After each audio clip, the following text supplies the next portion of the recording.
Je viens d'Argenteuil, et là-bas toute la journée, c'est sale mangeur de ralouf en permanence, et ces gens-là voudraient nous censurer.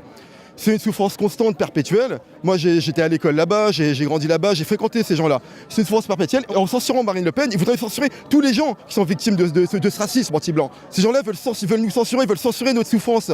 Que ce soit les Thomas, les Lola, ils veulent censurer au nom d'un paradigme, au nom d'une idée, de leur grandeur d'âme, de leur grandeur d'esprit. Quand ça va dans leur sens, il n'y a pas de problème. Mais est-ce qu'ils ont déjà mis les pieds dans une cité? Est-ce qu'ils ont déjà vu ce que donnait le vivre ensemble? Et qu'est-ce qu'on appelle le vivre ensemble? Vous avez déjà été en Angleterre, voir où mène le vivre ensemble? Vous avez déjà été à Londres? On dit multiculturalisme, mais en Angleterre, à Londres, il n'y a que des Pakistanais ou à Birmingham. Les Blancs se font chasser. Regardez Tommy Robinson, comment il s'est fait incarcérer pour le simple fait de vouloir défendre son pays, sa patrie. Et simplement pour vouloir mettre les Blancs, les natifs, les Anglais à égalité avec les autres. Et c'est exactement ce qu'on reproche à Marine Le Pen et à Éric Zemmour, justement. C'est de vouloir, nous défendre. Les gens qui souffrent justement de ce multiculturalisme qui est défendu par des gens qui n'ont jamais mis les pieds. Vous avez vécu dans une cité? J'y vais encore. Et tous les jours, c'est le mangeur de ralouf. C'est vrai ça? Oui, évidemment, mais bien sûr, mais c'est toute ma vie. Je me suis fait tabasser avec je sais pas combien de fois. Je passe, on me casse les couilles. On me dit sale français et tout. Pour eux, c'est une française, sale français. Et on vient me parler d'intégration. Ouais.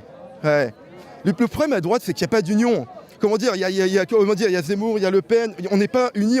Il faut qu'on marche main dans la main. Si on ne veut pas terminer comme à Londres, à se faire chasser dans les rues.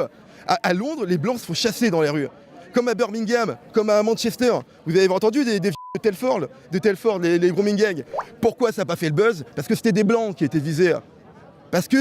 Et donc ça n'a pas dans le sens des médias, antiracistes, tout ça. En fait, je parle de l'Angleterre parce que c'est ce qui attend la France si on fait rien.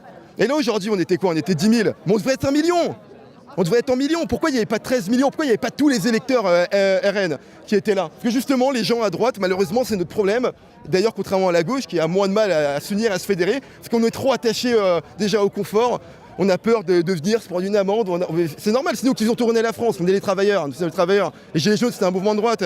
Et surtout, on se fédère pas. Genre, oui, toi, t'es pro-Zemmour, toi, t'es pro-Europe. On se fédère pas, on est incapable de se fédérer comme aux États-Unis. Et c'est malheureusement ça qui risque de causer notre chute.